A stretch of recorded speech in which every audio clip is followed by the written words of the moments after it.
started. Good morning, everyone. Welcome to this hybrid meeting of the Civic Licensing Committee. I would like to remind all attendees that the meeting is being recorded and webcast live on the Council's YouTube channel. I would remind all remote attendees to mute their microphones when not speaking, unless they wish to speak, and they should do so by raising their hands remotely. Can I also remind remote members attending hybrid meetings where quasi-judicial matters are being considered, they will not be permitted to participate by audio only and must have their video camera function switched on at all times. Thank you. Moving to item 1, apologies for absence. Yes, Convener, we've got apologies from Councillor Ross Gregg, and today we've got Councillor Durno, Councillor Gavin Nicholl, Councillor Scott, Councillor Stewart and Councillor Whiteside joining us remotely. The rest of the members are in the chamber. Thank you. Item 2, declarations of interest and statements of transparency. Councillor Stewart. Thanks, Convener. Yeah. Statements. I'm a private hire operator and also have a taxi driver's licence. There's no business on today's agenda, which I would need to exclude myself. So I'll just remain in the meeting. Thank you. Thank you very much. Minutes of the previous meeting, can we agree these as a true record? Moving to item 4, delegated approvals. Do we agree to note these approvals? Moving to item 5, page 16, animal welfare establishment. Appendix A, all bully characters rescue, Hapas Canine Centre, Hapas Forfar. Now we have, I believe, Kerry-Ann Shaw. Hello. With us. Hello, Kerry-Ann. Would you like to talk to your application? Yeah, excuse me, I'm a little bit nervous. There's a lot of pressure on today. Yeah, so I've recently moved to the Forfar area and taken over the Hapas Canine Centre. I did so, when I did so, the premises was in massive state of disrepair. It was shouldn't have been fit for licensing, in my opinion, and there has been an awful lot of back-breaking work and also charity funds at a great cost to us that has gone into bringing the premises up to a much higher standard, which they are. I understand there are some things that I am still getting to grips with regarding record keeping, etc. However, we have now purchased a kennels management database that I will be training to use and implementing as soon as possible. We also have a vet now who is willing to work with the charity, and the other things in the report I feel are quite misleading. There are toys in the premises for the dogs. They just don't have them in the kennels because they will eat them, and then we have intestinal blockages and things like that. We do also have a secure, smaller exercise area that the dogs are able to be off-lead, and we do have an almost living room sort of set up in the main building that the dogs can get to enjoy more of a home comfort environment. Can I ask, sorry, I have a note, Kerry-Ann, saying that you may be requesting a deferment this morning. Yeah, that's right. Would you like to speak to that? Yes. Yeah? So my solicitor, unfortunately, I did ask him to be here today, but he had prior commitments that he wasn't able to get out of. And I do feel that I have a right to be legally represented and not shotgunned by an opposing party with greater resources than what I have. So ideally, it would be deferred for Jacob to be here. Well, just so we're all clear on that, you're asking us to consider a deferment, yes, of a decision until such times, or to allow you to get legal representation. Yeah.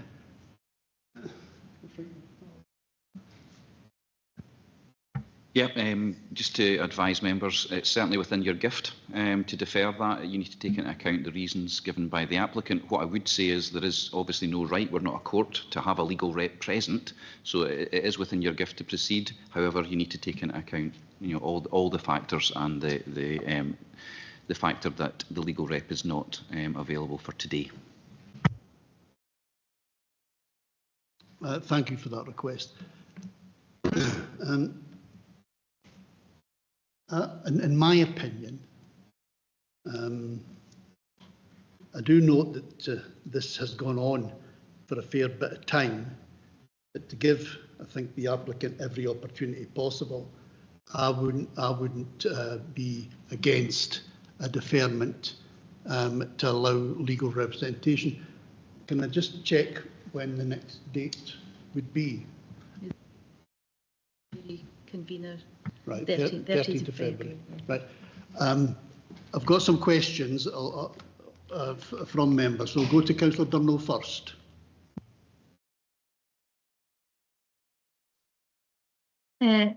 It's actually more of a comment, convener. I actually agree with yourself. I think maybe a deferment would give the applicant more time to get all their ducks in a row and all their things signed and sealed, to be honest. I'd be quite happy with a deferment just to give her the opportunity to get things sorted. Thank you for that. I'll move to Councillor Melville. Yeah, thanks, convener. I do agree. I think a deferment is the right course here. What I was going to ask was whether or not there could be a follow-up inspection between now and the next date, because we've heard from the applicant, and the letter from the applicant's solicitor that is in the report is saying that things are moving at a rapid pace in terms of improvement. And what I was wondering was whether or not we could kind of measure that between now and the deferred decision, so that we know if progress is being made or not, and then that also allows the applicant to have that legal representation. I don't know if that's possible. Can I maybe bring in Corinne? Is Corinne there to advise us of that?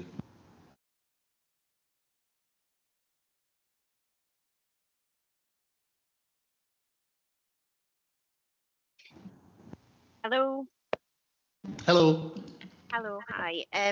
Yeah, I mean, obviously I would need to discuss with Louise Manson, but if we can fit that in, then yes, that would be possible. Can we maybe just have a comment from legal?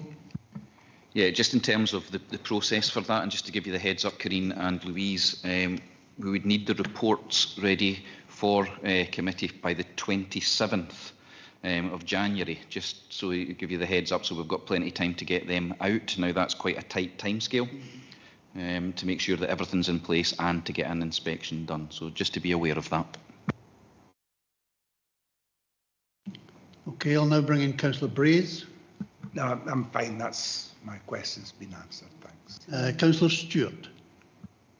Thanks, convener. Can we just have an assurance from the applicant then, if we're going to proceed with the deferment, that the applicant's solicitor will be available to attend the next meeting?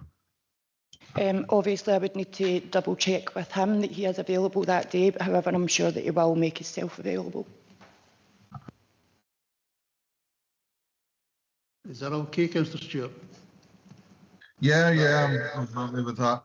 I would like to add, if you know, obviously the solicitor can't attend at the next meeting, then we just obviously proceed with it at that time. Any other questions or comments? With that then, I'm just getting to the... Yeah, we have, I'm just looking at the recommendations, and I think we have basically agreed unanimously that we will defer the application to the next available date. Have we agreed? Agreed. That's the 13th of February. Thank you.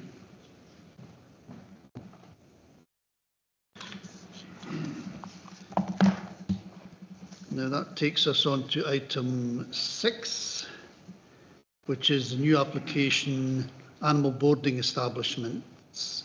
Now I'll bring in, I'll ask Stuart to come in for an update on this one. Yeah, thank you, convener. We received an email on the 2nd of January from the applicant to say that they've not been able to carry out the recommendations and therefore are withdrawing their application at this stage to allow them to do that. So there is now no application to consider. Thank you very much for that update. That takes us on to item 7, new application for house and multiple occupation. and it's Appendix A, 88 High Street, Forfar. And He's come in. I'll just He's get the remote. page. They're on page.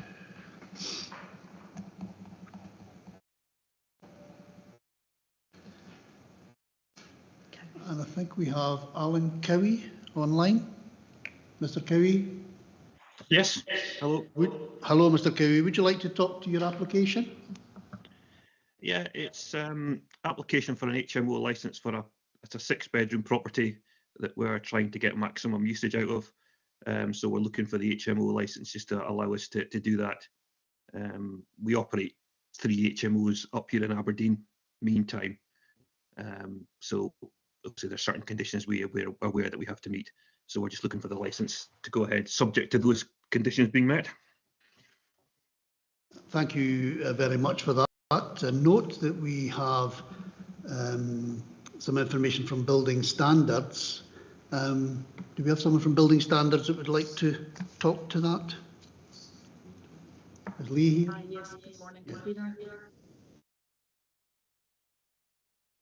Just an update, you'll see in the papers there that a completion certificate for building warrant reference 18665 is still outstanding.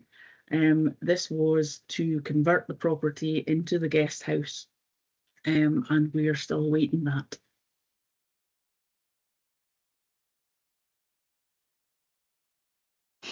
Can I maybe then move to the applicant and ask, do you have a completion, a building warrant, sorry, or do you plan to get one? Have you applied for one? We've been advised that we need to apply for an extension to the completion, and we've been notified there's a couple of items that we need to sort before that's granted. So building standards have inspected it and have provided us with all the details that we need to do that, and then just provide the appropriate certificates.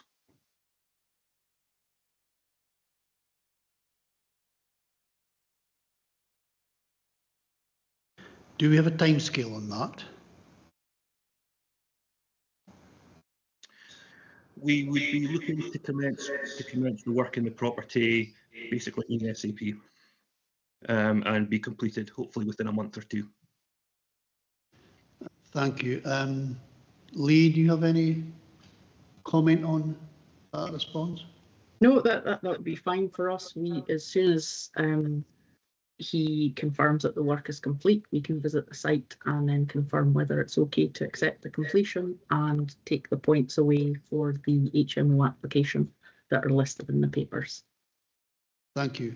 I know also there was something from Scottish Fire and Rescue Services, but they do say, I think, that what's required is considered minor and they have no objection to the application.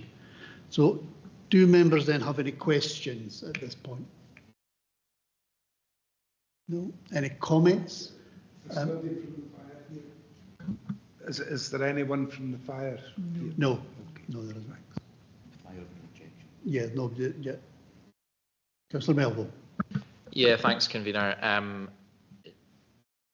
Since Building Standards appears to be kind of happy with the suggested process, I don't necessarily think that what is left outstanding should prevent us from granting the application subject to Building Standards being satisfied. So at the time that it comes to motions, that's certainly what I'll be doing. Thank you very much. Any comments? Okay, with that then we'll move.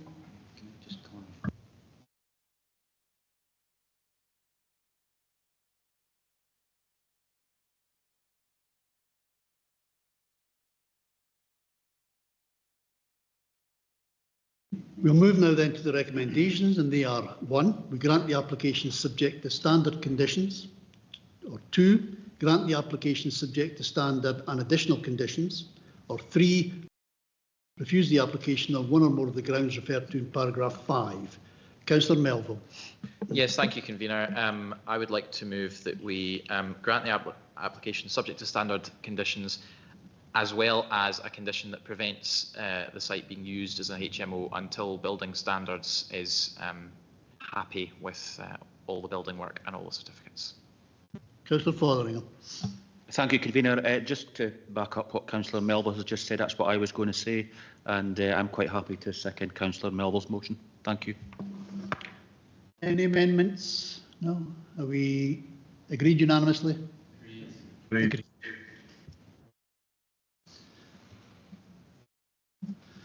That moves us on to item 8, Seaton Estate Holiday Village Caravan Site Licence Holiday and Touring. I have it at page 31 on the papers.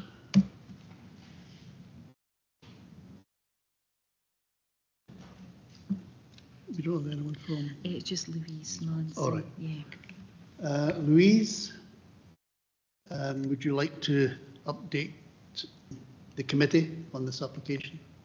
Good morning, thank you, Chair. This is an application for the holiday section of the Seaton Caravan Park site in Arbroath. You'll be aware that the residential park gained a further licence back at the September committee, and this licence is for the holiday and touring part of the site. The numbers remain unchanged to the previous licence, and it's recommended to grant the holiday and touring licence as described in the report. Thank you for that update. Are there any questions on this application? Councillor Durno. Not a question, thanks. Just a comment if you want to wait for a minute. Comments are fine. Just to say welcome this touring caravans as well to Seaton Estate. It's a great estate and brings up lots of people to Arbroath. And of course, we are the official sun state today because we have no snow in Angus, opposite as everybody else has. So welcome this today. Thank you.